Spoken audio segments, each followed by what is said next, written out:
Set, Megan? Yes, you may go ahead. All right. Good evening, ladies and gentlemen. I hereby call to order the City of Ithaca Board of Zoning Appeals meeting for May 3rd, 2022. The board operates under the provisions of the Ithaca City Charter, Ithaca Zoning Ordinance, Ithaca Sign Ordinance, and the board's own rules of procedure. The board comprises 5 members nominated by the mayor and approved by Common Council. Board members present tonight are Michael Cannon, Andre Garnier, Stephen Henderson, who will be joining slightly later, and Joseph Kirby, as well as Historic Preservation Planner Brian McCracken and Zoning Administrator Megan Wilson, staff to the board. I'm David Barkin, Chairperson of the board. The Secretary to the board, Megan Wilson, will call each case in the order listed on the agenda. Appellants will then have a maximum of 5 minutes to present new material or highlight aspects of their appeal. Board members may question appellants on any areas requiring clarification. Full consideration of appeals requires a public hearing, deliberation, and then voting by the board.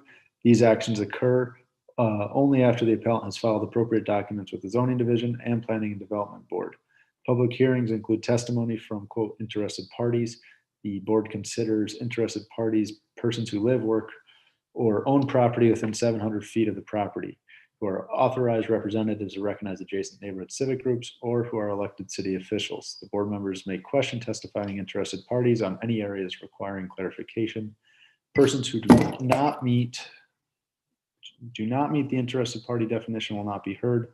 Comments are limited to 3 minutes. Appellants will then be allowed to rebut opposing testimony, but appellants' comments must be limited to strict rebuttal of the issues raised by those opposed and will be limited to 5 minutes. A timer will sound at the end of each speaker's allotted time.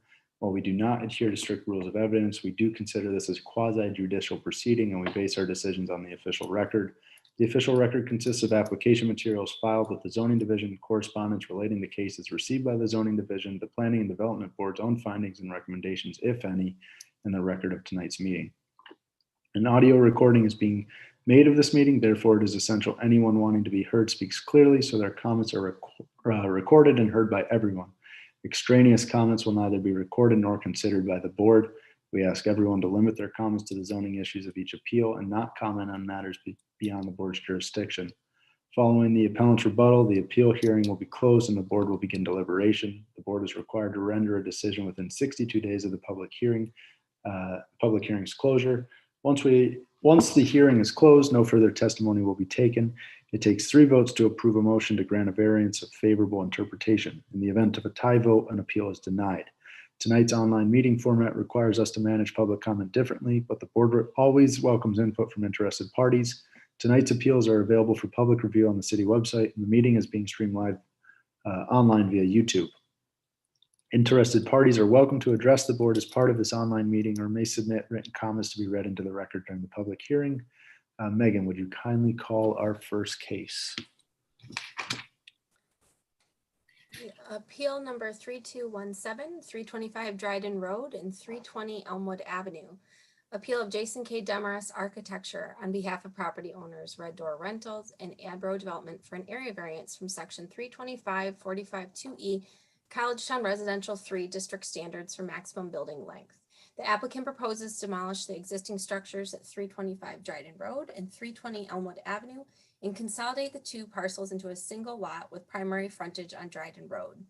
The consolidated parcel will be located in 2 zoning districts, CR3 in the northern portion of the lot, the original 325 Dryden Road parcel, and CR2 in the southern portion of the lot, the 320 Elmwood Avenue parcel. The applicant proposes to construct a new multiple dwelling in the CR3 district and a new 2-family dwelling in the CR2 district. Previous area variance BZA number 3203 was granted by the BZA on April 12, 2022 for an earlier design of this project. The appeal granted area variances for deficiencies in off-street parking, lot coverage by buildings, rear yard, front yard, and required vegetative buffer. At the same meeting, the BZA denied a request for an area variance for maximum building length. The applicants have redesigned the multiple dwelling located in the CR3 district to reduce the maximum building length. The building has been reconfigured to have fewer apartments with more bedrooms per unit. The maximum building length has been reduced to 50 feet along both Dryden Road and Elmwood Avenue, but this proposed length still exceeds the maximum 45 feet allowed by the ordinance. 320 Elmwood Avenue is located in the CR2 district, and 325 Dryden Road is located in the CR3 district, in which proposed uses are permitted. However, section 325-38 requires that area variances be granted before a building permit is issued. Thank you. And is the appellant here? Yes, we're here. Okay. All right. So this is a new appeal, and it's an extension of an ongoing project and discussion. So you've got 5 minutes. Why don't you bring us up to speed on what you're proposing, and we'll go from there. Okay.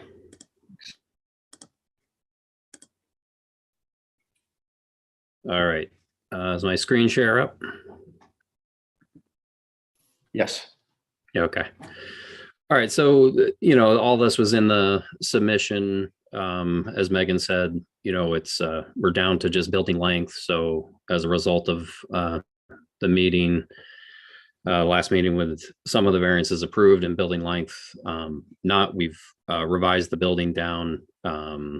It's 50 by 50 as an overall, but it's got steps and stuff on the front on Dryden, and there's a stair bump out of 5 feet on the Elmwood Ave side.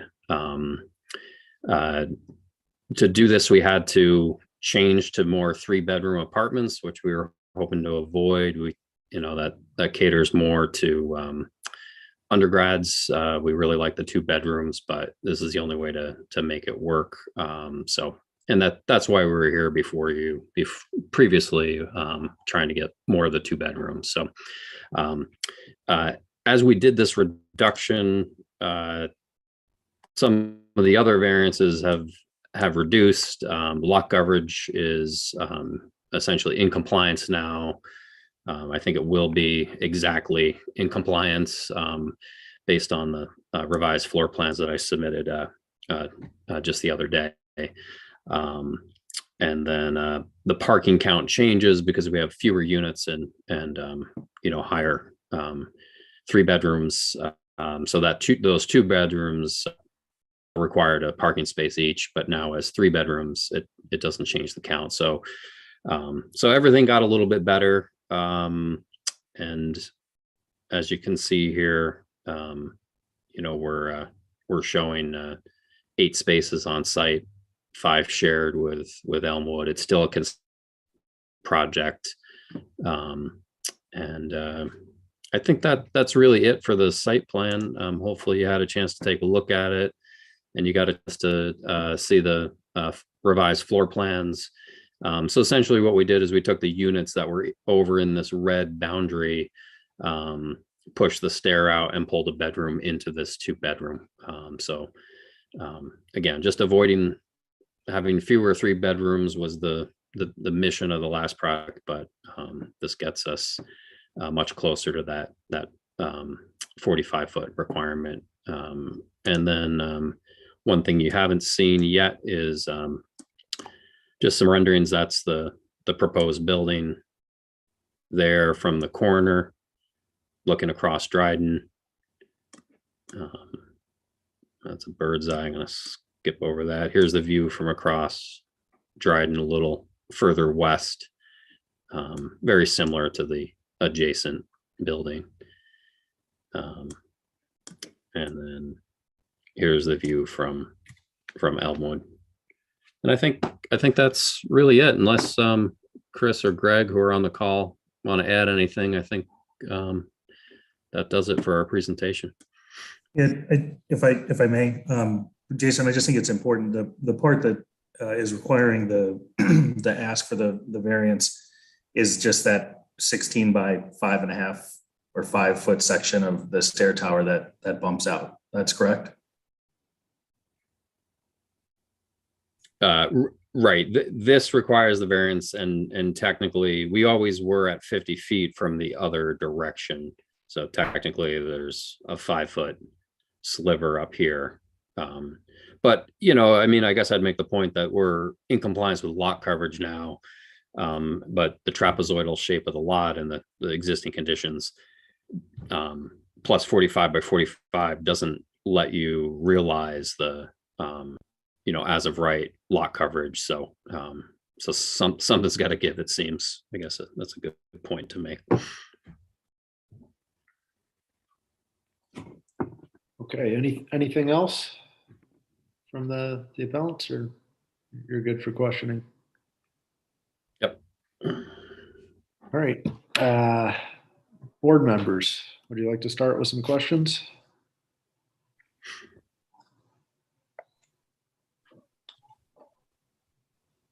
I have one. Do you guys have the interior renderings of your original proposal with the original building length that was denied? Probably dig those up. Yeah.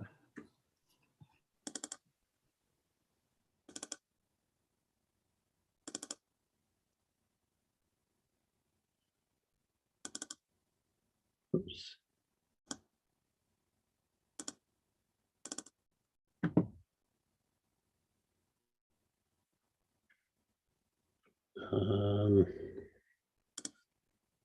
No, these are not it. Hold on.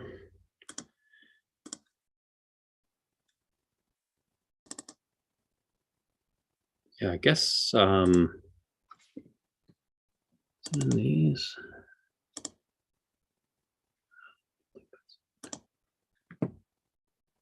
I might not have them here, it seems.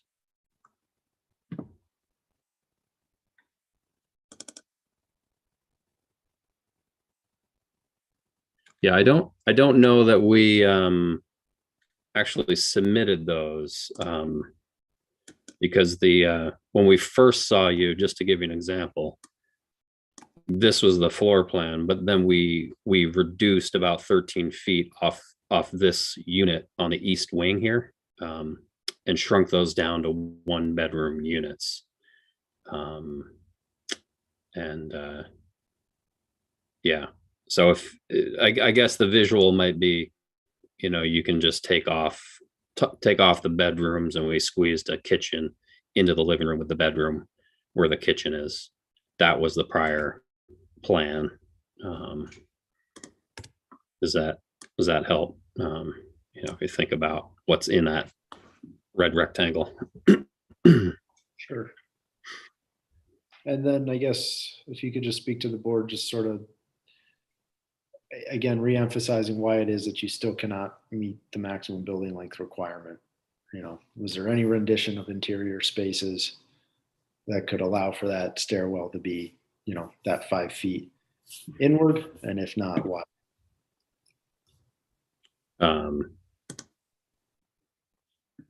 So yeah, go back to that drawing. I mean, this plan here, everything is very tight on the units. These aren't very large apartments, and there's just there's ADA compliance. We've got the ADA lift now on the front, so this entire first floor has to meet that, and it drives the bathroom sizes up. And then you need more maneuvering space through the rooms and such, and then a comfortable stair tower. It's and I guess I would just go back to zoning and these area variances. It's, you got to balance what the zoning is asking, sort of blind to what the process entails. And like I said, we're at lot coverage. We're at what we're allowed as of right. So somehow we have to fit that on the lot, but there's no way to do it. The zoning is excessive, I think, with the 45-foot requirement from both sides on a corner lot, and it doesn't exist in a mid-block parcel. So something really has to give. And I would just say we were here previously with fewer 3-bedrooms because we wanted to cater to graduate students, young professionals, trying to blur that line. And that is something specifically discussed about this transition zone, moving out of college town, but bringing in these higher bed counts. It's the only way to make the project work economically. And but it does start to cater more to the undergrad population. You know, it's a lot easier for someone to find a roommate and share a 2-bedroom, or, you know, someone here, a grad student, you know, married grad student, you know, the 2-bedroom would work well. But again, it's the economics that drive the demand for trying to get this other bedroom and this bed count into the project. Okay, so you're saying for economic sake, right? What's to prevent you from deleting that bathroom, right?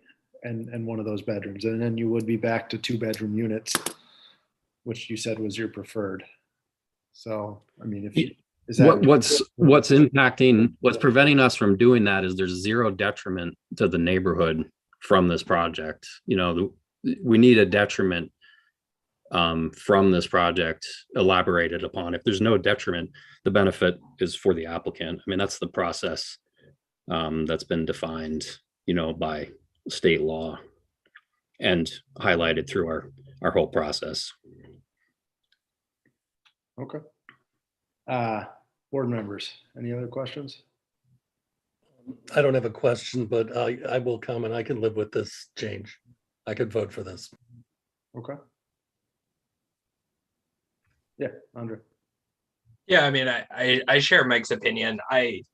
From looking at the different iterations of this project, I'm comfortable voting for this. I like the proposal from last month better than this one, candidly. Like, as a landlord, like I look at these floor plans and I know exactly what this apartment complex is, and it's worse than the previous one. Like, every time they're coming back to the board, they're skewing more and more towards undergrads. When you look at like Google Map and you see the existing property now and you see the parking spaces in the front yard, like, I totally get why you're adding these now that you have the space, but like, that to me is a worse experience for the community than what it was last week. I know we only have 4 members on the board right now, but Real quick, I'll just chime in, right? yeah.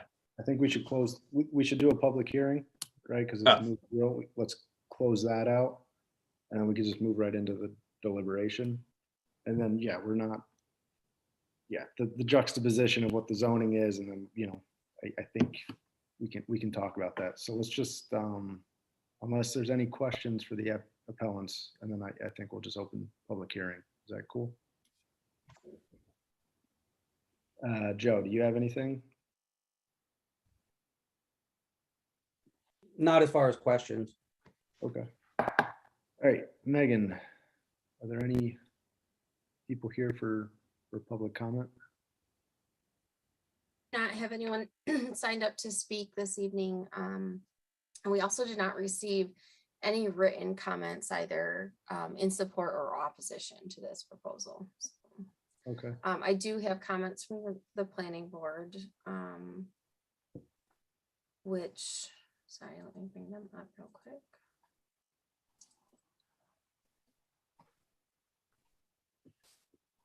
Sorry, I thought I had them up here.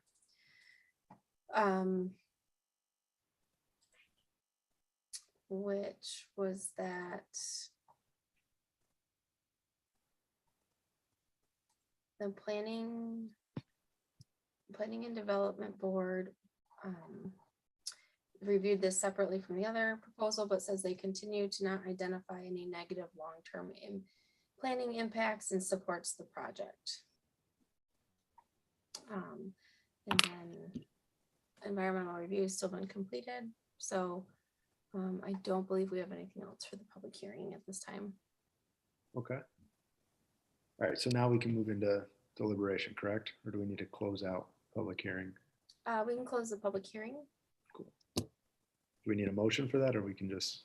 You can close it, David. Yeah, so we'll now close that. And now we'll get back into the, sort of the broader conversation and see what we can do here. So, Mike, why don't we start with you? As I mentioned, I can live with this. Andre, I hear what you're saying, but the first project was probably the best building, but it pushed the limits on every single corner that we deal with. So if we want a better project here, we take a bedroom away. And you run into the economic problem of making the project work. So I support the project. It's close enough for me. That's my comment. Thank you. Andre. I mean, I obviously support the project. I think, given the last board meeting that we had, we only had 4 people voting, and I think it was Stephen voted for and 3 people voted against it. I would have voted for it. I know you guys have been through a very long process on this, but I would hope that there's a happy medium between this proposal and the one last time. But, I'll vote for it, but seems like we're being more restrictive here than we are on other projects for reasons that I don't understand just because I'm new to this. But, there's only 4 of us here, so I feel like maybe we want to wait until Steven's here to vote on this. You have to vote on the project that's in front of you. Well, I can suggest that they may want to reconsider putting it forward for us to vote, but yes, I understand that. I would strongly advise against that at this point. We've looked at this project many times, and I understand the concern, Andre, that you're raising, but we've already reviewed the project. When I say we, the board has already reviewed the project several iterations. So to go back to a previous iteration, this point, I would discourage and would also require a separate appeal for that. And it's, every iteration that's been put forth has been at the own volition of the applicant, right? So if they're coming up against things that, have upset them, it's part of the process. And I agree with you that, imperfect zoning oftentimes creates imperfect outcomes. And that said, our purview is pretty limited here. And so, just asking these questions, it's all part of trying to get to that, that 5-point rubric by which we go after. So, it is a legit, it might be an uncomfortable question. To me, yes, it makes sense, but it's also just, you have to vocalize, why is it that they can't move the stairwell 5 feet to the left? You have to establish that for the record. So, Joe, what are your thoughts? Yeah, I mean, Dave, I think the first part of what you said right there resonates with me in that, the zoning ordinance is maybe now forcing an undesirable outcome to the neighborhood, but such is life, kind of. Like, we're looking at what the zoning is.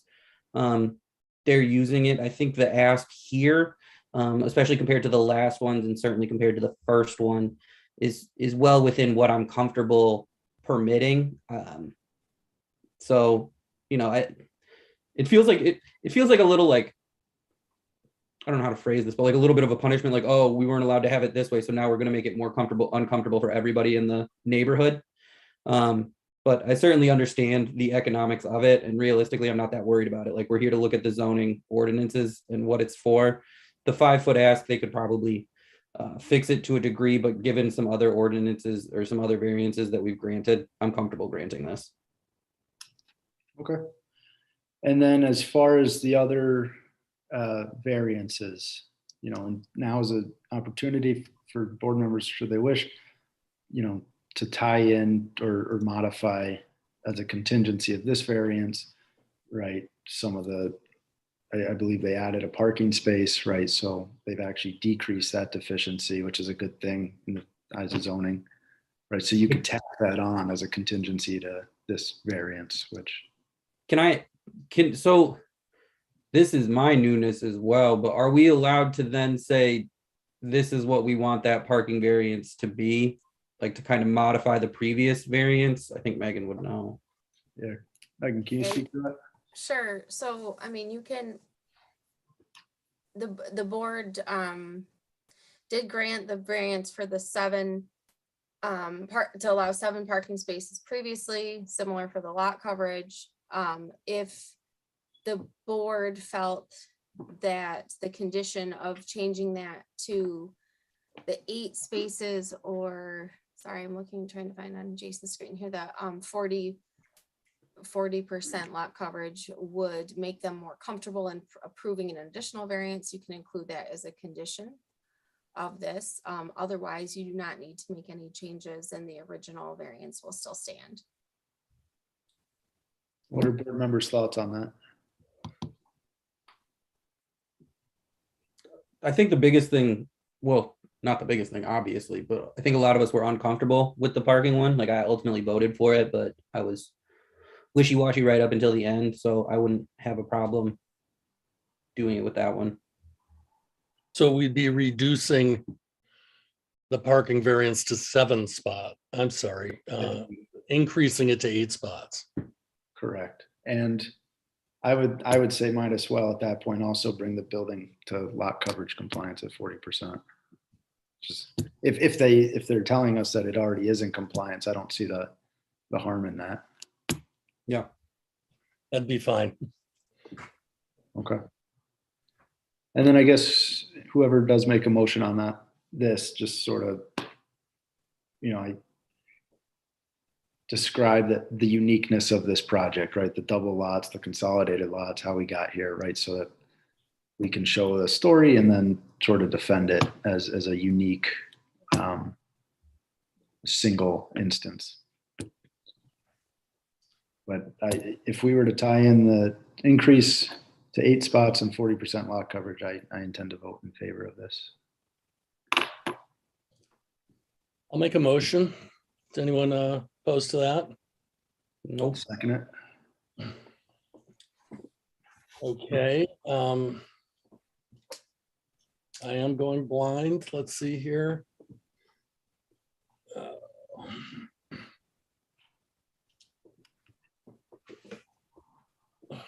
I forget where we start.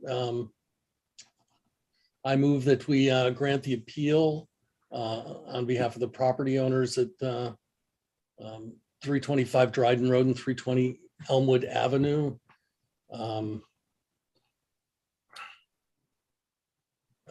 The variance is a component of an action that also includes site plan review.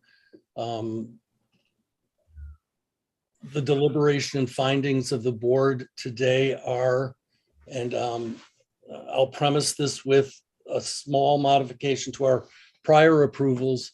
We're changing the parking requirement from 7 to 8 spaces and changing the lot coverage to 40%, which is the normal limit on lot coverage. I feel that the board measured whether there was an undesirable change to the character of the neighborhood.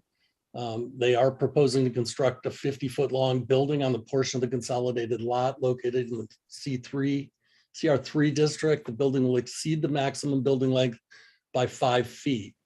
Based on the submitted materials, observations of the neighborhood, and testimony, the board finds that the requested variance will not produce an undesirable change in the character of the neighborhood. I will also comment that this is somewhat of a unique property, straddling 2 zoning areas on a corner, which presents certain challenges here. Whether the benefits sought by the applicant can be achieved by a feasible alternative to the variance. There were alternatives presented. We pushed the building limit down a couple of times.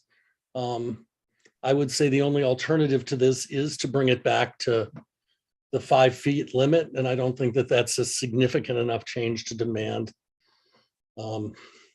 as an alternative. I do not consider this a substantial request based on today's presentation. So I would say today's presentation is not a substantial request. The 5-foot variance is not substantial. Would the variance have an adverse impact on the physical or environmental conditions in the neighborhood? The property has gone through the environmental review process by the P&D board. They determined the project will have little or no impacts on the environment and issued a negative declaration in November of 2021. Based on the submitted application, the board finds that the area variance, the length variance of the building will not create an additional or will not create adverse impact on the physical or environmental characteristics of the neighborhood. Whether the alleged difficulty was self-created, yes, the difficulty is self-created. And although it was self-created, I'm going to rely on the fact that this was not a significant ask and move that we grant the variance. So in sum, 5 feet beyond the legal limit, a 50-foot building, increase the parking requirement to 8 spaces and lot coverage to come into compliance with the 40% limit. Thank you, Mike.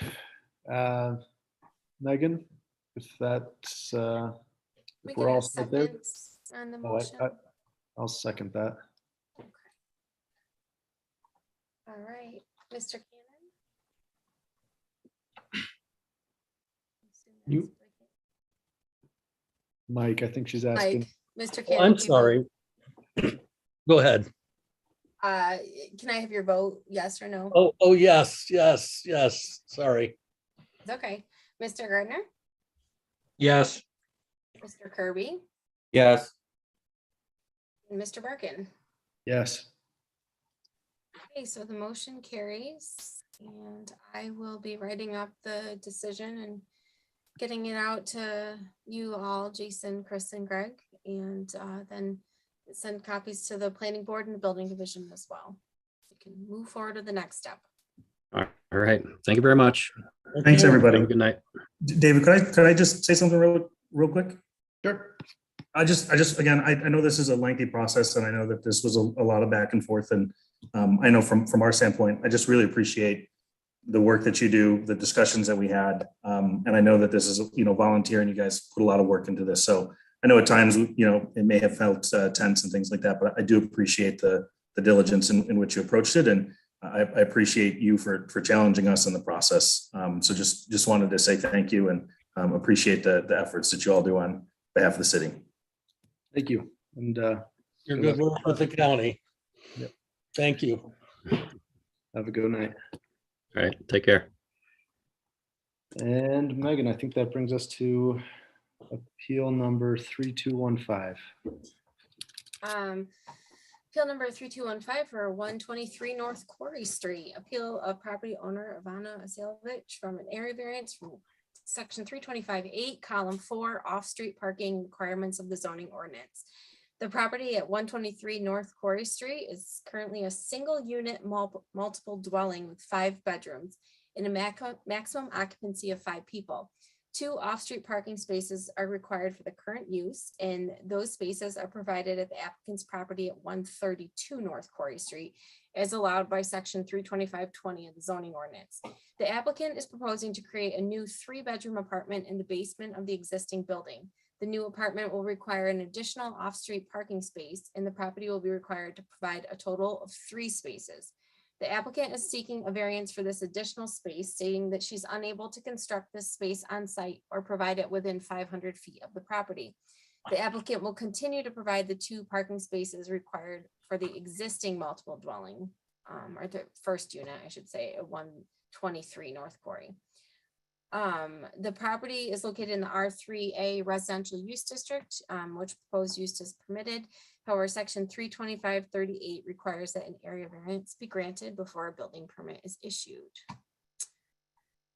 Right, and there is a hole in the waiting room that is unidentified. So I'm going Brian, to I admit think them I and have- ask if they are here for this meeting. I think I have her phone number right here, so I think that might be her. Okay. Yes, Is it that a is her. Yep, 917? Okay. yes, Thank you, Megan. sure.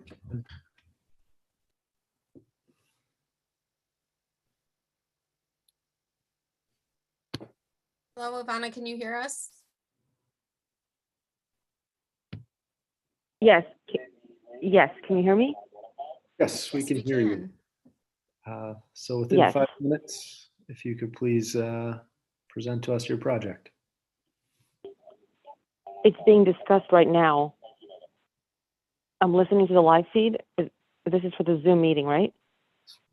Correct, yes, you're being recorded live and you are here to present your appeal for 123 North Quarry.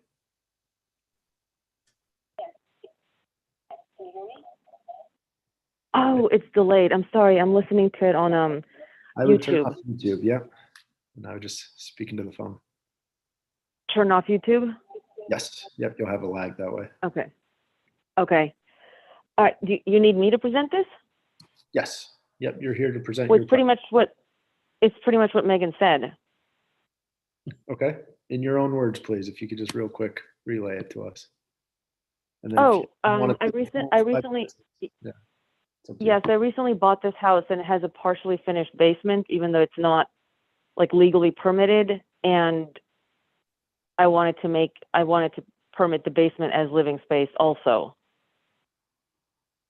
And it meets all the other rules. I've met with historic department, Brian's fine, building department's fine. I'm adding an egress window there's 2 bedrooms pretty much constructed. 3rd bedroom, I'm adding an egress window there. It already has its own entrance.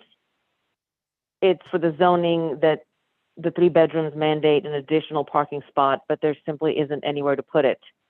I have a detached garage that's diagonal from the property at 132 Quarry. There's no space there. For me to build up would be, I don't even know that I can build up. So there's nowhere to put it. And the 500 feet around the property also, I don't have anywhere to rent. Okay, But I'd still like to finish this space. okay. Anything else you'd like to add, or should we open this up to questions? I guess the last thing is also there's no way for me to build a driveway because it's a hill. I think it would look pretty ugly, Okay, maybe pretty expensive too. That's it.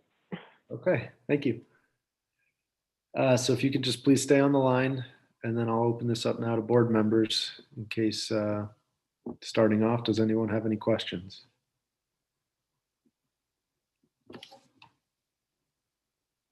Did you say that it's currently not permitted for it to be a finished basement? I don't think it's permitted as living space with the city. I'm not sure with the different, if I'm using the right words. I thought it was a single family dwelling, but it's called something else. So it's a space that's already dug out, already has, I think, 8-foot ceilings. That was my point. And then 2 of the rooms do pretty much, they seem finished. They have sheetrock on the walls. Joe, to answer your question, my understanding is that, sorry, my internet's not working well, so let me shut my video off.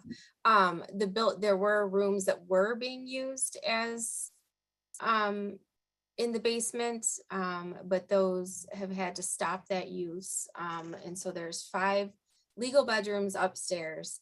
And now the property owner would like to create the second unit, a second legal unit in the basement. But that triggers the need for an additional parking space, which is why she's here. And so right now it's a 1 single unit upstairs, but it's up to 5 unrelated people. Similarly, this would be adding up to 5 unrelated people in the basement. No, I think 3. Would I be adding believe that 5 or might 3? That might be your intent. My understanding is that you'll be limited to 5, although you can confirm that with the housing inspector when they do the inspection. So is this 5 premature? or no? No, I mean, if she needs to, if she's going to create the space in the basement, she needs to get a variance for the parking spot to allow the additional occupants. Okay. No, this will end up being, there's housing code, and then there's just the Right. zoning. So this is a parking variance that Yeah. would unlock the ability to go through the housing code and building code. Yep. Okay, that was all. Right, it kind of, again, with parking being another kind of control for density in the residential districts, it is what is needed to allow an additional unit on the site. Are there any other questions for the appellant, or should I open public hearing? I have one question. Yeah, what efforts did you take to try to find additional parking within the 500 feet of the property? I walked around and just looked if there was what the space looked like, and I spoke to the people, to Brian McCracken and Robert Feldewalt, and then I looked online. Now I remember the websites now, but I was told at the time that where people would post to rent their parking spots, and I didn't see anything nearby. Thank you.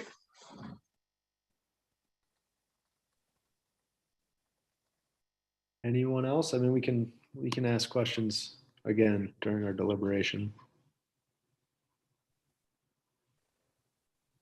Megan, is there anybody in the waiting room for public comment or any written Yes. comments? We're officially opening the public hearing, Yes, correct? Okay. Correct. So we have one written comment. I can read that into the record. To the Board of Zoning Appeals, our property at 206 Eddy Street touches or nearly touches at the back corner of the property on 123 North Quarry Street. Regarding the addition of a second basement apartment and a variance from off-street parking requirements, we regard both requests as thoroughly appropriate. We welcome new neighbors, and at that address, they should have no need for a car.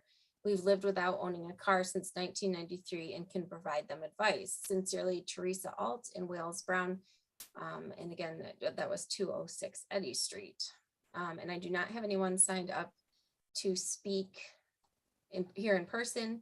And I haven't received any comments or signed up to speak in opposition to the appeal. So I do also have comments from the Planning Board, which I can read, and the Landmarks Preservation Commission. So from the Planning Board supports density where appropriate in the city, such as this location of this proposed multifamily house.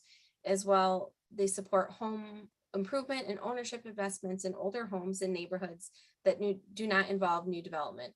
The Planning Board finds no long-term negative impacts to planning as there is on-street parking available in the multi-family house is in walkable student location close to the Cornell campus. And for the Ithaca Landmarks Preservation Commission, the members of the ILPC reviewed BZA Appeal 3215 for 123 North Quarry at their regularly scheduled meeting on April 19th, 2022. The property is located in the local East Hill Historic District. Relief from constructing an additional parking space prevents the need to significantly alter the exterior of the property. Therefore, the commission supports the application. However, the commission noted that the request originates from the owner's desire to convert the single-family former owner-occupied home into a duplex. Although the use of the property is outside the purview of the ILPC, the members expressed a lack of support for this conversion as it will likely lead to changes that are not in keeping with the historic character of the property and the historic district. Okay, thank you. I think we can close the public hearing. And then just real quick, since we have Brian helping with the meeting tonight, maybe he can enumerate on that real quick, just give a synopsis of, just sort of spell that out for board members, what that conversation entailed. Absolutely. I'd like to start by saying that there are proposed exterior changes as part of the conversion, but all of that will be reviewed at the staff level. They're very minor changes that will not be visible from the public way. This application was presented to the ILPC and they pretty consistently support applications to alleviate additional parking spaces on properties in historic districts because parking is not a historic feature of the property. They did have concerns about this particular property because it was, at least in the last 5 years, an owner-occupied single-family home. And there was concern about converting the basement into additional housing spaces and its potential to, in the long term, remove this from owner-occupied housing stock. Again, that's outside of their purview. So they do support the application because there's no new construction of a parking space, but they are protective of the residential character of the neighborhood, and they could see a few people on the commission had concerns about how the character of the neighborhood and that property could change over time as it's used as a long-term rental. Perfect. Thank you. So I think we're now ready for deliberation. Does anybody want to speak first and, say your piece? I have no problem with the request. Okay. Andre? Yeah, same. I don't think it has any, I have no issues with it. Okay. Joe? From our purview, no. Okay. I think it's a pretty defensible one to go on. And also, I think you could reference 613 East State Street, which was an appeal before the three of you were on here, but it was a similar situation. It was already a building converted into rental housing, but it was a similar situation in which the appellant could not find parking for rent. And so I do think that's a legitimate thing on this stretch. You can't really find spaces for let.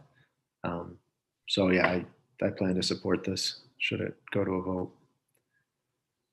And I acknowledge the ILPC's concerns about sort of changing the character of that structure, but like Brian acknowledged, this is ultimately a parking variance, and they did acknowledge that it was outside their purview.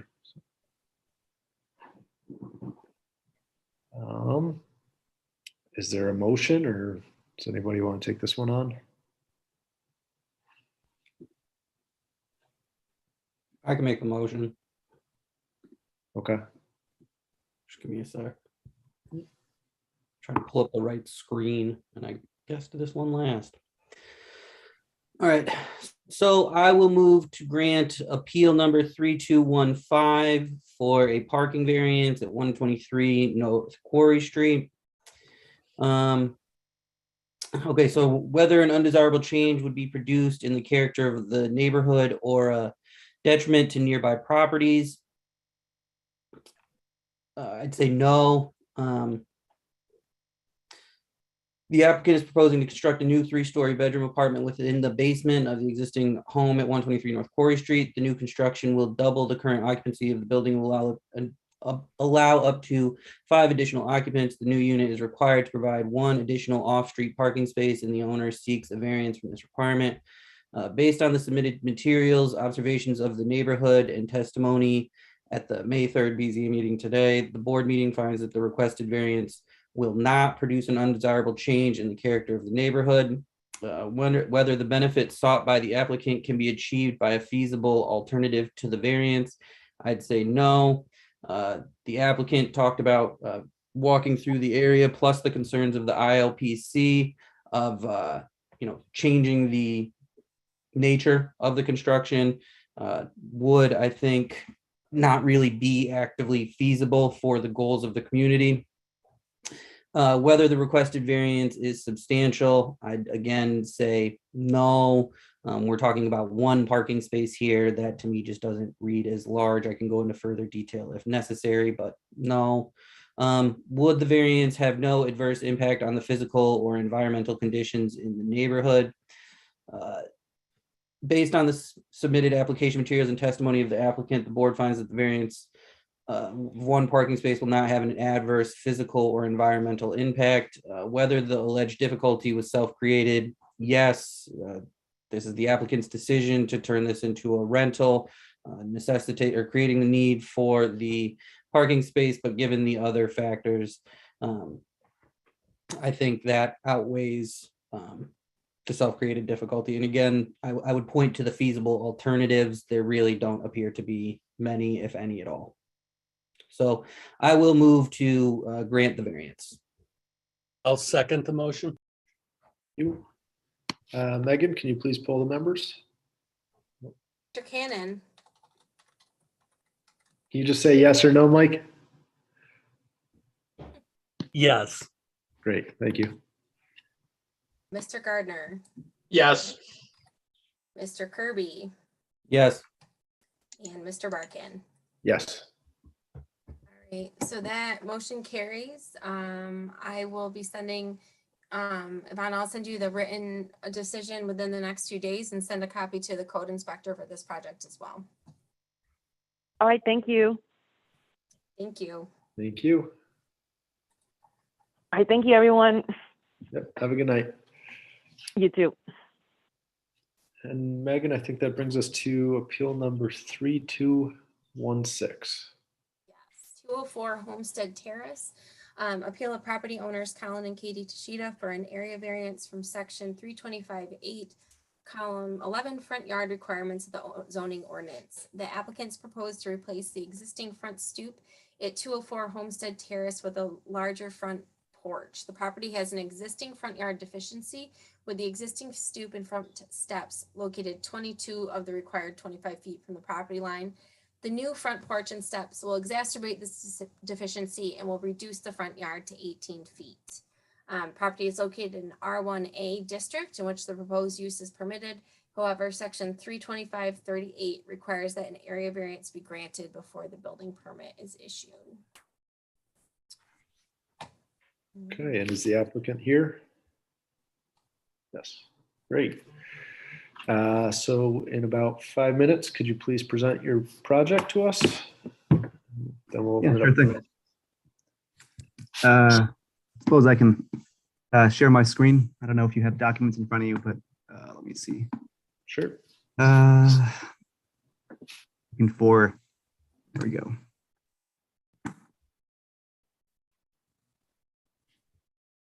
Just the easiest thing to do is just share my screen. There we go. All right, can you see this? Yes. Great. So first thing, I'm just showing the lot position or the survey map and the lot position right now of my house. So the house is obviously at the bottom here. You can, I don't know if you can see my cursor, but it's right there. Indicated in blue is the porch. So, or my proposed porch. So I'm proposing putting a front porch on my house. Currently there is a front stoop. I believe I have a picture of the existing front stoop right now. So that stoop right there extends about 4 feet out from the house. The stairs add another 2.5 feet or so to that.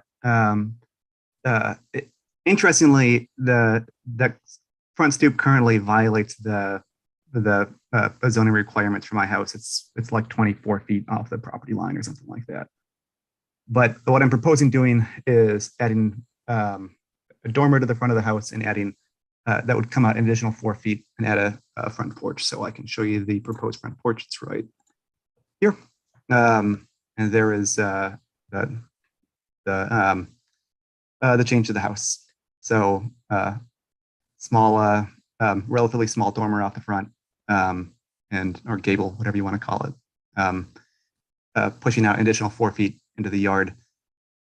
And it comes within 18 feet of the property line as opposed to 25, which is what my lot is zoned for. So in a nutshell, that's it. I should add that it's actually still about 24 feet, I believe, back from the street. I believe there's an easement for a sidewalk. There is no sidewalk on my property right now. So it's visually wouldn't be a whole lot different than what the zoning requires. I've spoken to my neighbors, people support it. Perhaps someone has written in otherwise, but this is that's a proposed project. Okay, thank you. Sure. I guess if you don't, well, if board members want, we can leave that up. Do you want this up or should we take this, stop the screen share? Got it. I don't need the screen share. Okay. Does anybody have any questions for the appellant? I just had two, and I think they were clarifications I was looking at.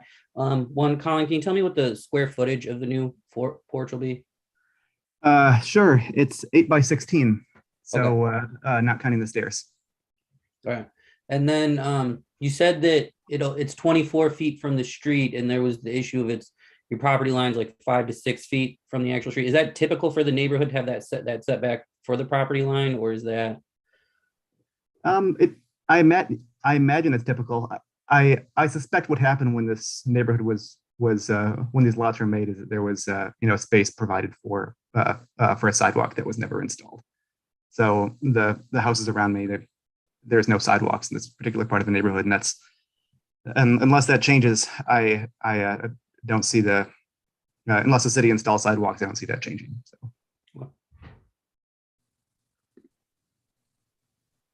Any other questions, or should we do public comment?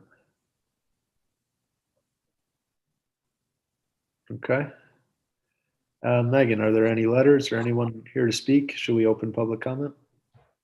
Good. And just to answer Joe's question, I think what Colin had said is exactly it. Normally the property line is measured from the inside edge of the sidewalk. So I think in other places where it would be about the same distance with the sidewalk in there. Okay, so we do have one written comment in support of this appeal. We live in the next block at 104 Woodcrest Terrace. We have no problem with the Tashida's request to add a front porch to their home at 204 Homestead Terrace to replace the existing front stoop. It will look great, fit nicely with their house and property, and we support their request to go forward with this project. Brenda and George Golden at 104 Woodcrest Terrace. We don't have anyone here to speak in person and did not receive any comments, either written or in person in opposition. We do have the planning board as well, which was also supportive, but let me find the exact. Okay, so the Planning and Development Board supports home improvement and ownership investments in homes and neighborhoods.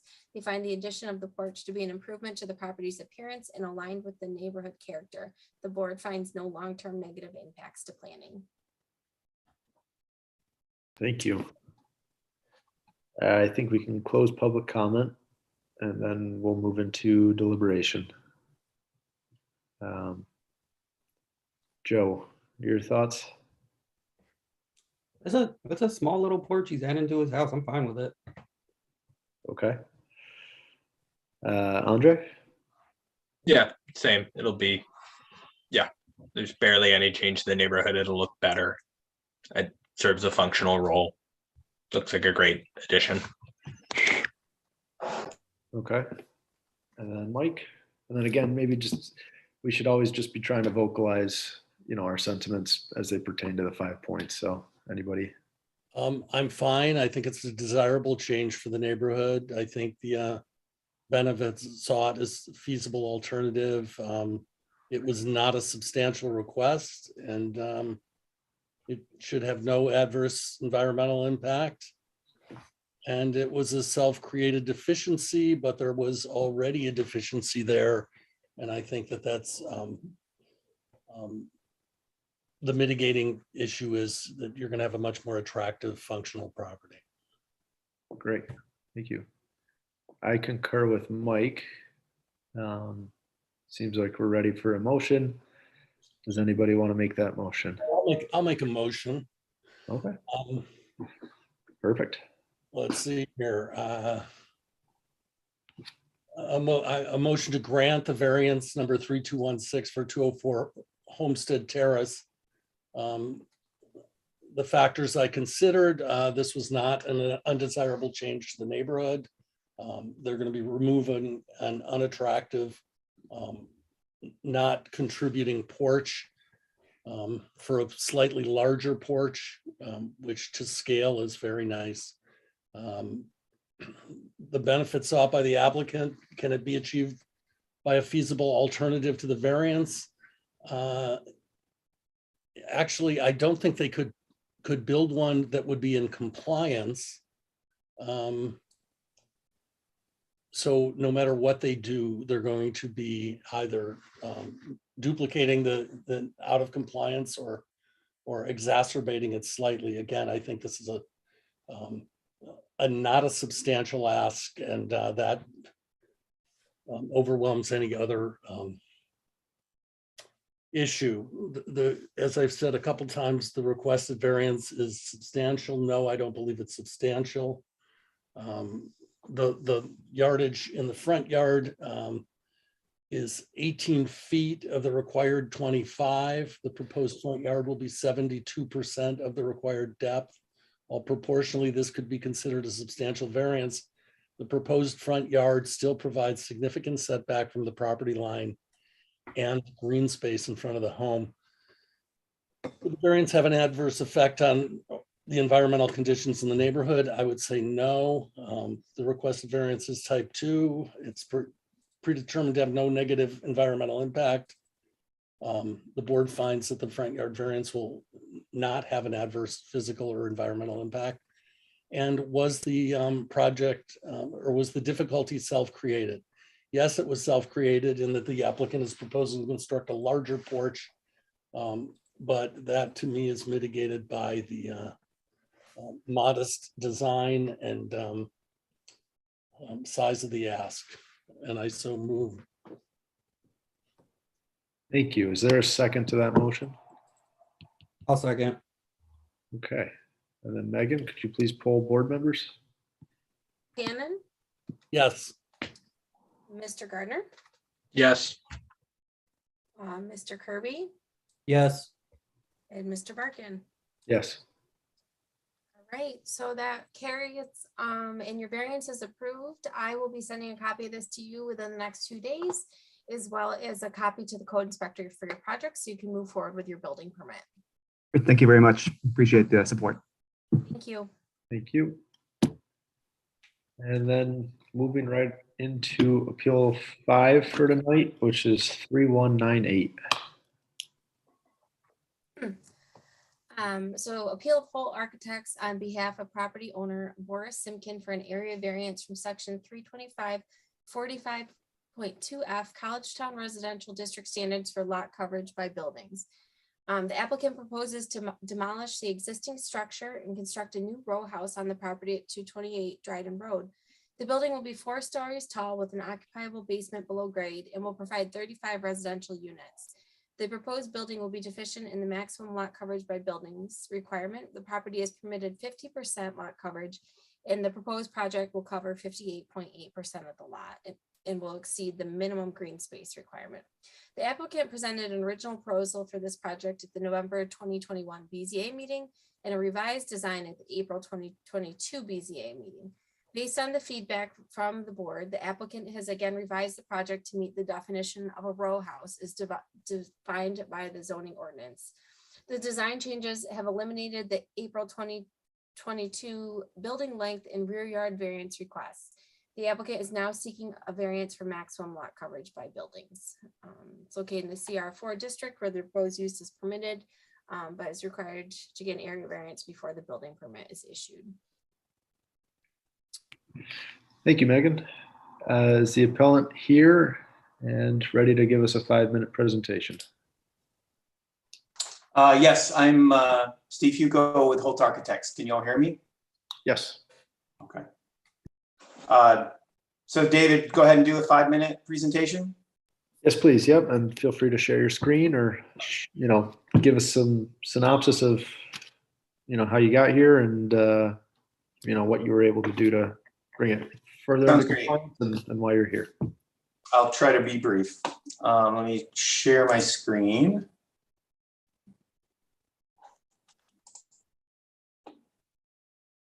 Okay, are you all seeing my screen now? Yes. Okay.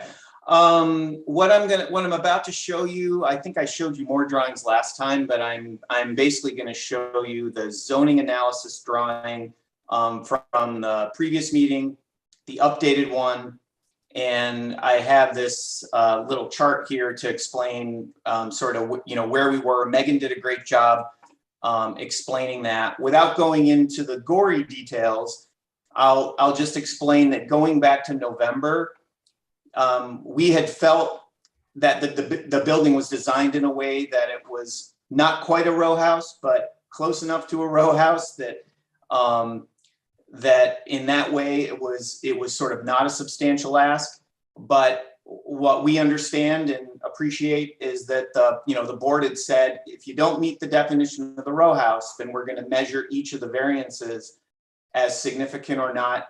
As an example, if the building's not a row house, the length of the building facade would be 45 feet, and we were coming with something like 70 feet or 80 feet. And so you all made that clear to us in the last meeting. And the brief history over since November, these columns that I'm showing you on the left are an overview of the area variances we were asking for in November, April, and today.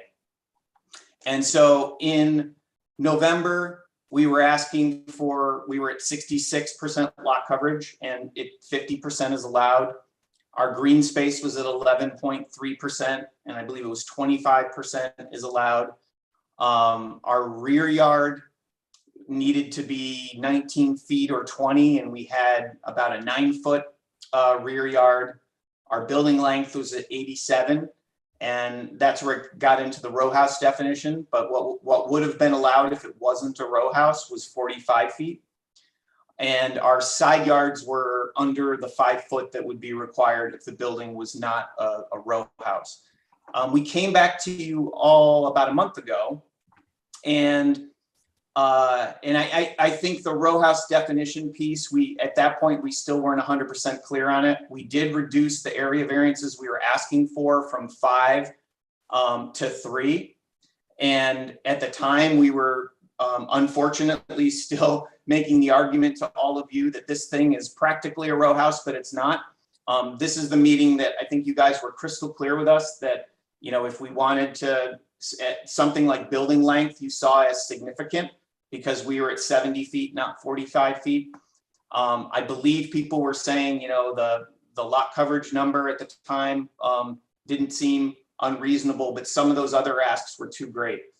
So we're very happy to report back to all of you that today we're only here to ask for the lot coverage area aspect of the area variance, and I'll explain to you how we did that. The plan, let me move these thumbnails of everybody. This was from the previous month where we were displaying sort of where we were in November. This was showing that we were asking for those 5 elements of the area variance. The next page, this is our reconfigured building. And Megan can correct me if I'm wrong, but some of the things where our building was lacking in terms of the definition of row house was that the modules that you'll see more clearly in elevation, the interpretation was that each module needed a street facing entry and needed to be essentially an apartment unit needed to be sort of behind that module in the facade. We had 2 stairs that were at the east and west end of the buildings that when you looked at our building, you weren't looking at a dwelling unit, you were looking at the stair. And Megan was clear with us that in the city's mind, that wouldn't meet the definition. So essentially, we've reconfigured the building. We've tucked the stairs behind the building so that essentially everything on that south facade is a building entry and is an apartment unit above. There is a building entry that takes you to an elevator lobby at the very sort of western end. And as a result, I do believe that we worked with Megan. I think the city is in agreement with us that this is meeting the definition of row house. So we no longer are asking for anything with regard to building length. We've reconfigured the building so that now we do have the rear yard setback. Essentially, our building stretched a little bit to the east and west and got pinched in a direction from north to south to achieve that.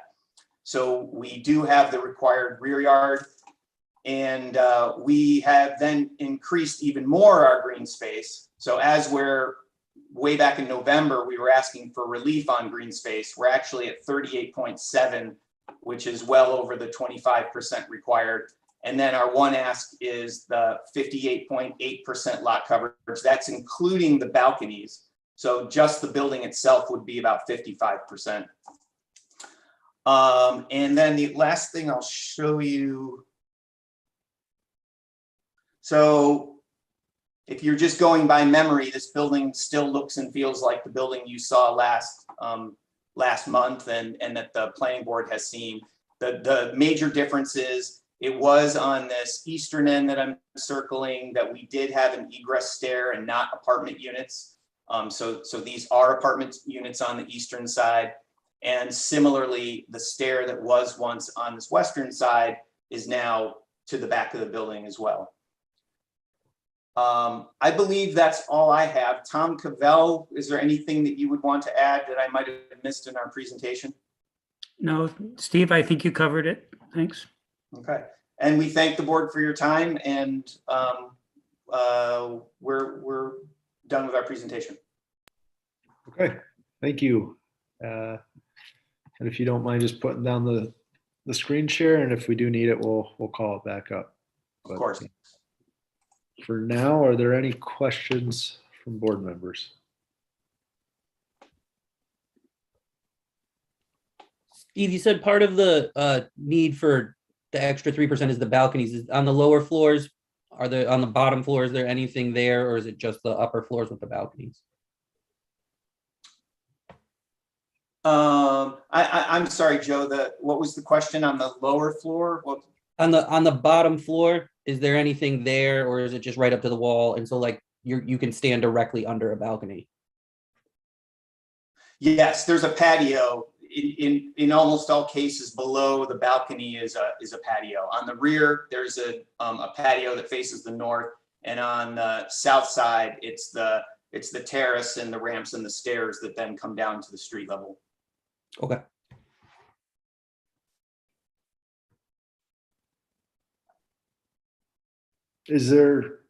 First off, thank you for working diligently on this. Was there a reason that you weren't able to just get the building smaller? I mean, what did you run into there? What were some of your roadblocks? Really, in situating the stairs on the north end, I think we also have felt like over time, as the project has progressed, we have massaged the project and sort of value engineered it because of cost. The site of the 22-foot rise from lower section to higher section of the site is pushing the construction cost of the building up. So it was really maintaining our unit count and being able to move the stairs to the back of the building. It's a very efficient single sort of straight corridor that runs east to west, and we have units on the north and south, and we just really couldn't make that last 8%. Okay. Thank you. Andre or Mike? I'm fine with it. Okay. All right. So let's, no questions at this time. We'll open up, well, we'll go to public hearing. And then just a side note that the public hearing was actually opened on April 12th. So for any interested party that has already spoken at that public hearing that's still ongoing, they won't be speaking again, but we are continuing the public hearing, and tonight we will close it out. So with that, Megan, can we open this up? Yeah, so we can, to continue, the board members there was one speaker last month, but we do not have any new written comments in either support or opposition, nor do we have anyone signed up to speak this evening. So I do have an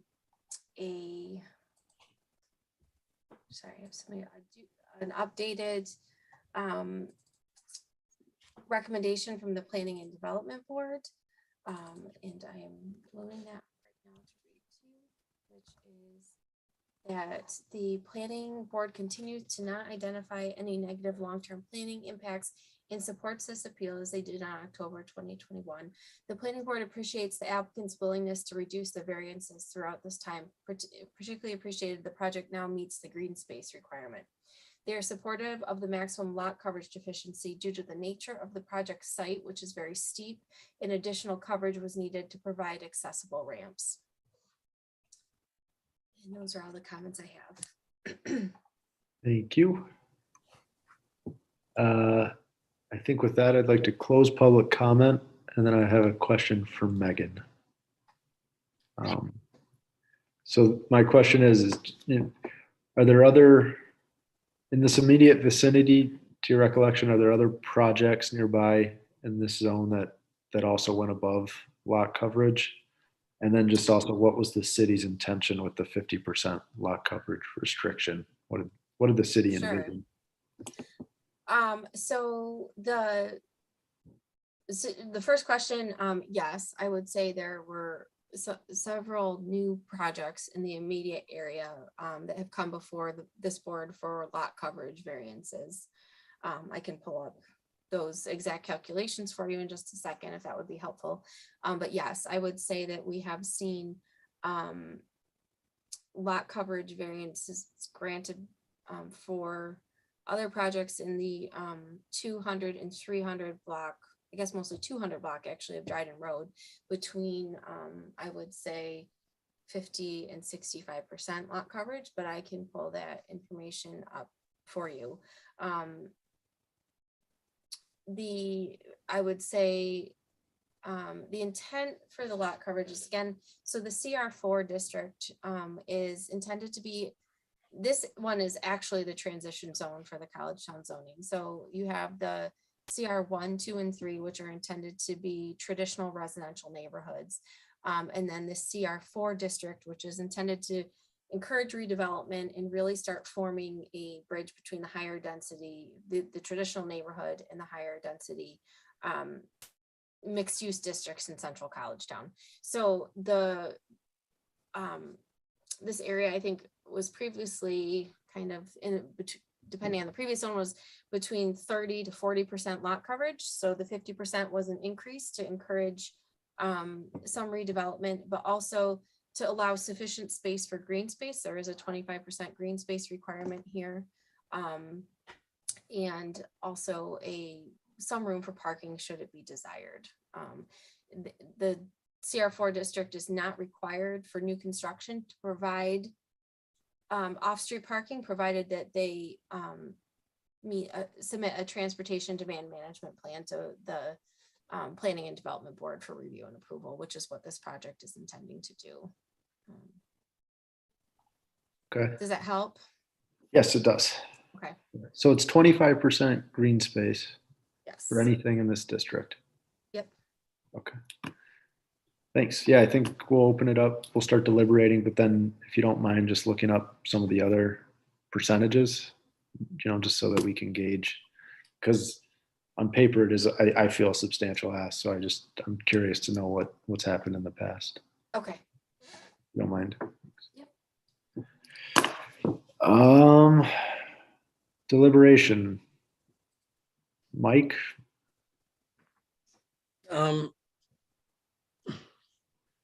I think I'm in favor. It is a very difficult site with the hillside, and so although I would concur it's a substantial ask, I think they've brought it more into line with what we wanted.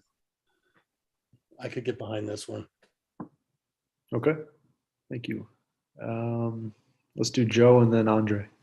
All right. I agree with Mike. I think we are pushing the outer limits of what we think a big ask might be here. We're looking at 8% over. That said, we're increasing, or there's too much green space, so kind of outweighs it there. Plus the difficulties of the site. It's, again, we are definitely pushing the outer limits of what we may want to have if somebody comes back to us later and tries to say, we give these guys this much. But again, difficulties of the site, the amount of green space they have overall, I'm probably leaning towards granting it. Okay, thank you. And then, yeah, so there, it's roughly 8% over, which is a 17% deficiency essentially. So. Yeah. Andre, what are your thoughts? Yeah, going through the list of factors, I think it produces a positive impact on the neighborhood. It's not out of scale with any of the neighbors. The additional housing, improves density, which is in line with the larger college town district. Can the benefit be sought with alternative measures? I would say no. I think the fact that this parcel has not been developed before shows the challenges with it. I think that further shrinking the units would jeopardize the cost effectiveness and the rationale for building.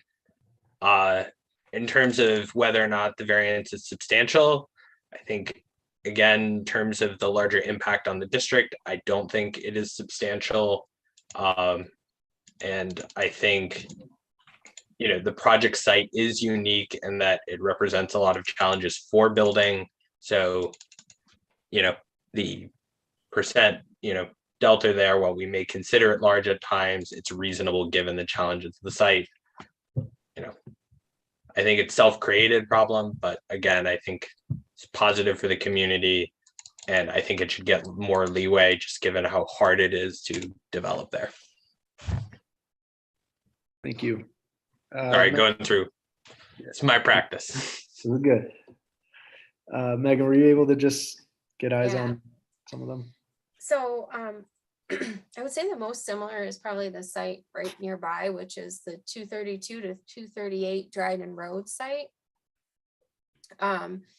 which came to the board relatively recently, and it came back a couple times. So there are two lots there now, 232 to 236 Dryden Road and 238 Dryden Road. So 232 to 236 has a 55.5% lot coverage, and also the next one over at 238 Dryden Road is 53.6% lot coverage by buildings. The one thing I was still trying to look up was actually I have it right here, was about the green space too, just to offer that comparison. So bear with me just 1 second while I pull it up.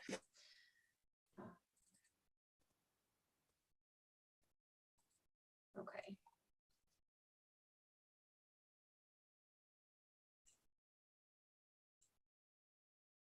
Which doesn't have it listed. Okay, so I don't have that immediately available to me to compare.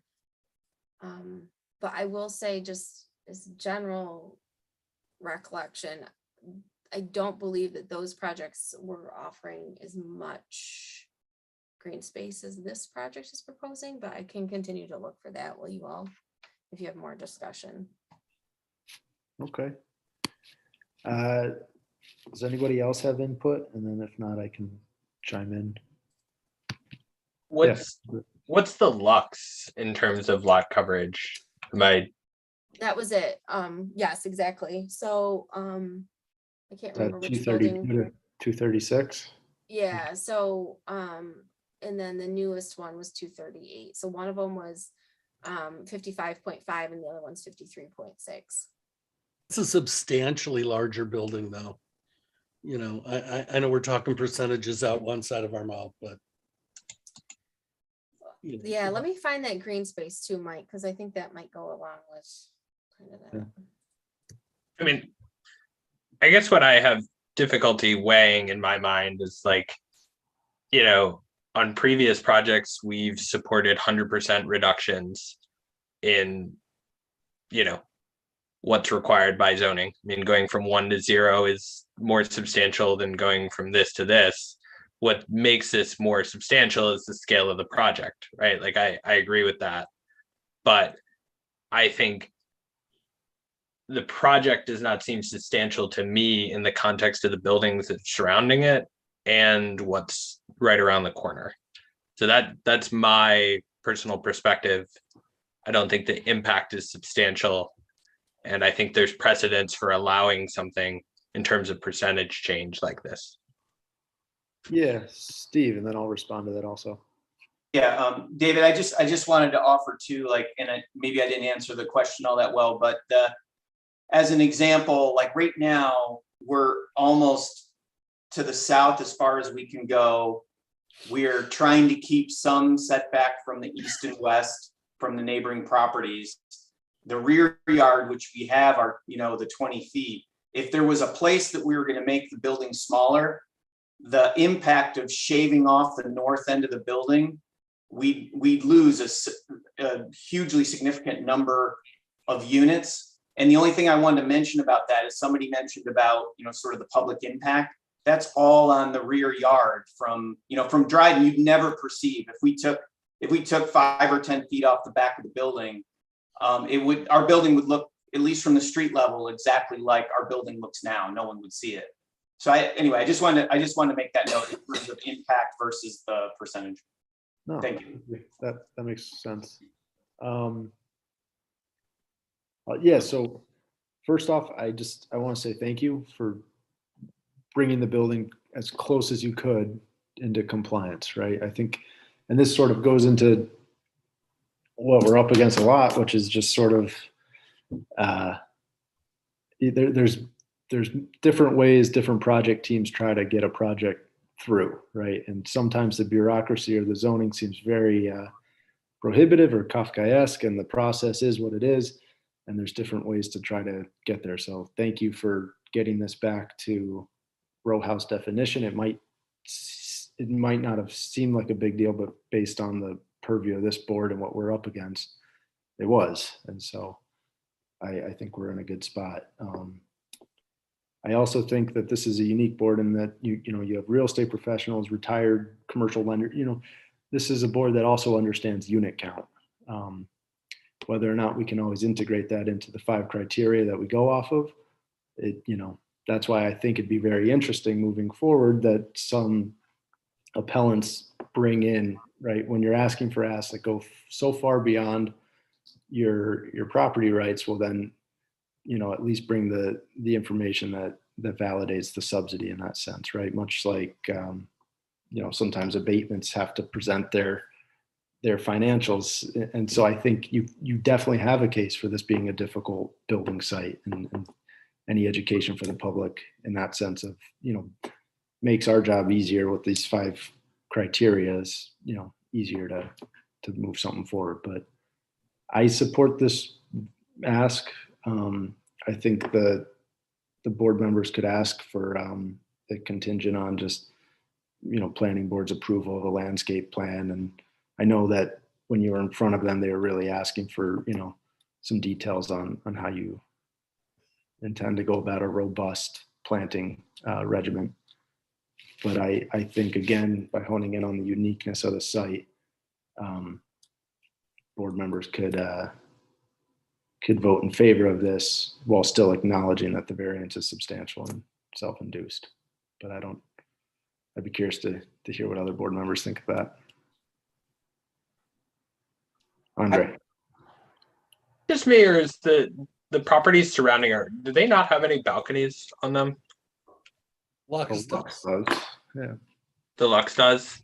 I'm just, from a Google Maps, it just doesn't, I've never found a tenant use a balcony, but that's just my 2 cents. Megan, can you just elaborate on that real quick? Why the balconies are considered, Yeah. into the building?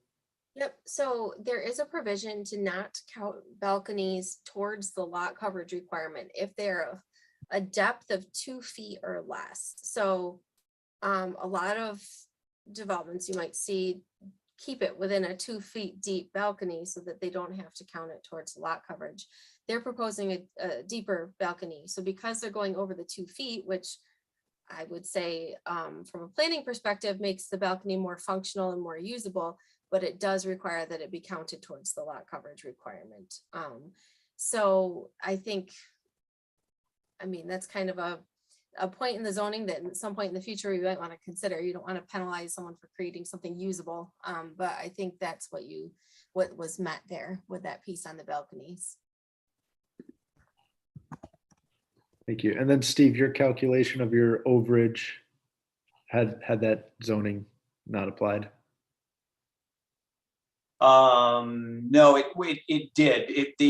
And I'm sorry, there was a chart we had. It's 55, we're at 55.4% when you don't include the balconies. But because our balconies were greater than 2 feet, it's 58.8 when we include the balconies. Thank you. Yeah, so board members, you would then be justifying a more substantial relief based, you could include, added utility, added amenity, public good, without detriment to the character of the neighborhood, that type of language. So,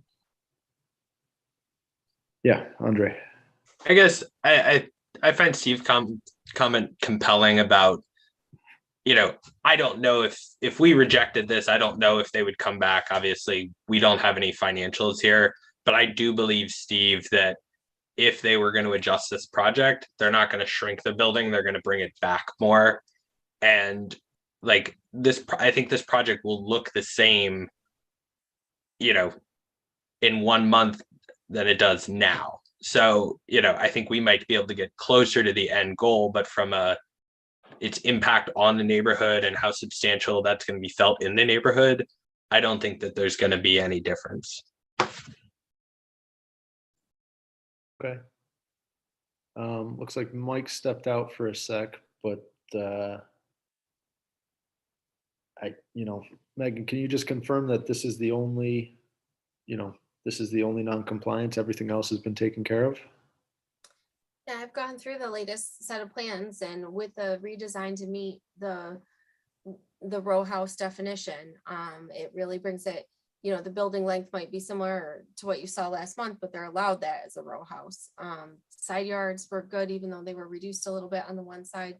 So really, I think you're looking at the lot coverage. Okay. And then, of course, should anything change as they continue through the process with the planning board and construction plans, that they would certainly come back at that point. Thank you. I'm comfortable. I don't know where others stand. I do think there, you could add that one line just about, making the planning board happy in terms of the planting regimen. But what are other thoughts? And then again, just, very well, in whatever motion or whoever takes this on, if there's a motion to pass it, that, the uniqueness of the site, the grade change is what's really adding costs, which is then increasing size. However, other mitigating efforts have been taken.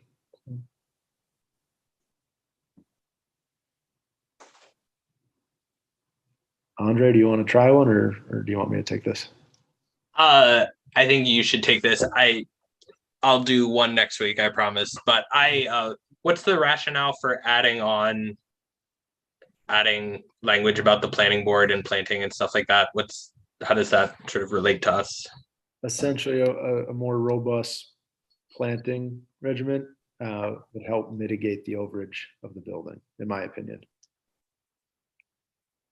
Right, so you have a bigger building than you're allowed on that space, so you're investing more in, foliage or other types of visuals. Yeah.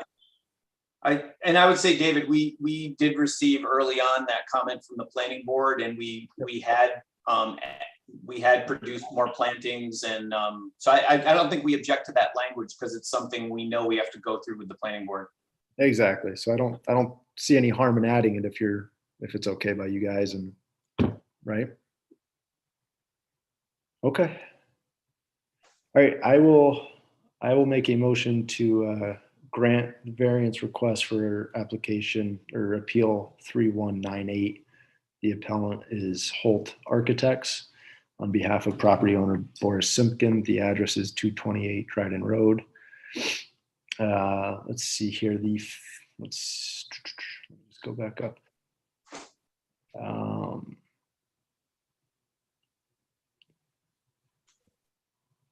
The appeal is regarding overall lot coverage. It stands at 58.8% lot coverage in a zone that allows for 50% lot coverage by building. And in this appeal, the factors that have been considered are whether an undesirable change would be produced in the character of the neighborhood or detriment to nearby properties. I vote that no. The applicants are proposing to construct a 4-story row house with a maximum lot coverage of 58.8. And that other areas or other properties in this vicinity have also received variances that go above lot coverage. And due to the density and character of this neighborhood, it is reasonable to walk past and see buildings of this size.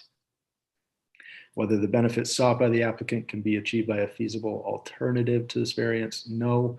This is directly linked to the difficult project site and topography because of the added costs in implementing construction and access to this structure. The building size must be this way per the applicant's claims that the project would not be viable should they have to design a smaller building, one that did fully comply to the zoning. Whether the requested variance is substantial, yes, the requested variance pertains to an 8.8% of lot coverage overage. In aggregate, this amounts to 17.6% in terms of this total sum of their ask. While this is substantial, part of this is due to the added utility of porches, which added to the size of this ask. And as a whole, this board views the added porches as a further benefit to the character of the neighborhood. Would the variance have an adverse impact on the physical or environmental condition in the neighborhood? We maintain that no. As a contingency of this variance, we would like the applicant to fully submit their planting regimen for approval from planning boards and planning staff. And this variance is contingent on full approval from those said bodies. However, when deciding whether an adverse impact would be created on the physical environmental conditions, we still maintain that no, this is a densely populated part of our city, and the building footprint itself will not have an adverse impact in that sense. And then whether the alleged difficulty was self-created, yes, the appellant on behalf of the owner did purchase the building and set forth down this path, knowing the risks involved, and they ultimately put forth a project that did go outside the bounds of the current zoning. That said, I make a motion that we grant this variance. I'll second the motion. Thank you. Megan, could you please poll board members? Mr. Cannon, Yes. Mr. Gardner, Yes. Mr. Kirby,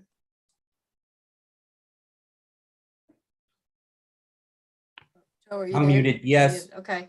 All right. And Mr. Barkin. Yes. All right. So the variance.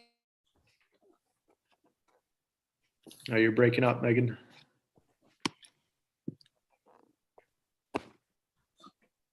Can't hear you, Can you Megan. hear me? All right. Yep. Okay. Yep.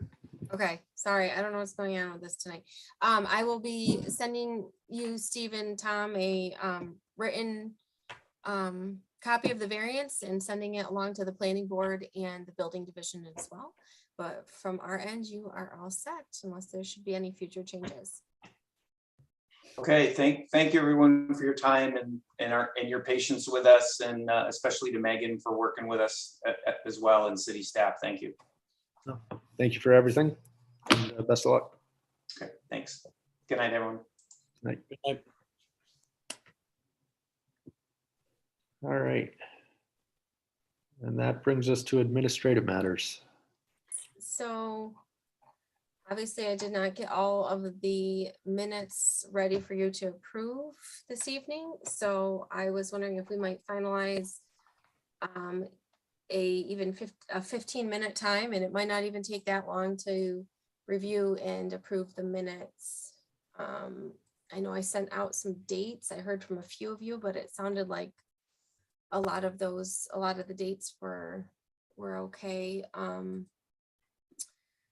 Would the board be able to meet on Monday? I mean, I don't know if noon for a few minutes would be work for people rather than taking time out of your evening, or what would work best for everyone? I can make that work. Do I have to be Yeah, I there, can make Megan, noon. for this? We need to have at least 3 people in attendance to vote. It doesn't matter whether you were on the board or not at that time. You just need to review the minutes and agree, or in attendance. It's not required. I mean, obviously better, but we've had changing membership since that time. So Yeah, I mean, I can join if you need for quorum. I can watch the meeting. So okay. So David or Joe, what about you guys? What does that look like for you? Or I'll do whatever. If you need me to, yeah, whatever. Yeah, time. I can use 99% of the time I can make noon work. okay. I might call in from my phone. If That's it's fine. Yeah, I mean, and this will be the only agenda item, and I will get them out to you before the end of the week so that you can spend your lovely upcoming weekend reviewing my draft minutes for your light reading pleasure. And then we will just meet, let's plan on noon on Monday, May 9th for the vote. And hopefully, like I said, it should take 15 minutes or less to do that. So Great. cool. I'll be there. Great. Thank you to all of you for making that time. Yeah. Okay, so just briefly to kind of do an agenda review for the upcoming June meeting. Right now, we are scheduled to have 4 to 5 appeals. I have 1 application that's incomplete. So if they don't come in June, they'll come to July. 3 to 4 area variances and a sign variance is what we'll be looking at. So one of them will be a new construction project on Valentine Place near the College Terrace project, and then 2 an existing single family home, and then again the sign variance. So I will be getting those out to you in advance of the June 7th meeting. And it looked like for the other meeting dates over the summer, there was like maybe 1 person here and there that couldn't meet, but enough that the board could continue to meet as scheduled. So Which sign variance is it?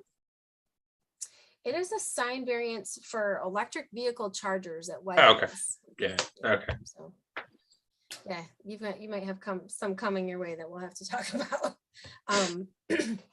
But we can figure that out. So okay, so any other questions?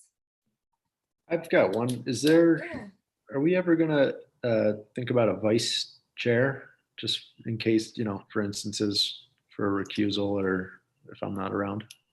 That is actually a great idea, and if people are open to that, we could discuss it next month, because there are definitely times where it's always good to have a backup in case we. You're retired, Mike, right? Yeah. There you No, go. I'm not. We all need to start campaign posters together before next month. So What did you say, Mike? I'm sorry, I couldn't hear you. we need to get our campaign posters together so we can discuss. Oh, it. there you go. Yeah. There Get ready for the campaign. That'll give you guys about 30 days to see who wants to throw their name in the hat there. So, but yes, it always is good in case somebody has to miss a meeting for whatever reason. So. I will say, Megan, you did great last time. That went swimmingly. I'm not sure that I'm supposed to be the vice chair, though. I don't know. Thank you, though. I'll take that as a compliment, Joe. Was David just out for 1 item? Was that it? Well, there was the one like 2 months ago that Dave was on vacation. Oh, Yeah, okay. it's traveling. Yeah. But at some point, I might have to recuse myself on something, and it always helps to have, or just in any board, we should have a vice. Yeah. It's an option. This is reasonable. Usually add 4 people for meetings, Do we or do we have usually one? get 5? I mean, technically there's 5 seats. Usually when we have a full board, we usually have 5, but it isn't unheard of that someone would miss a meeting here or there. And especially with returning to in-person next month. I'm sorry, not next. We'll be the last remote meeting in June, and then we'll be returning to in-person on July 5th. it's our understanding that there might be some circumstances where people can participate remotely. But we don't have enough information on that yet. I'll keep you updated as it goes, but you're right with, especially with returning to in person, you know, those are times where you can't tune in for if you're traveling or that kind of thing, so. Good. All right. Thank you all. This went pretty smoothly, so with some big projects, so that's great. So. See everybody. Nice work.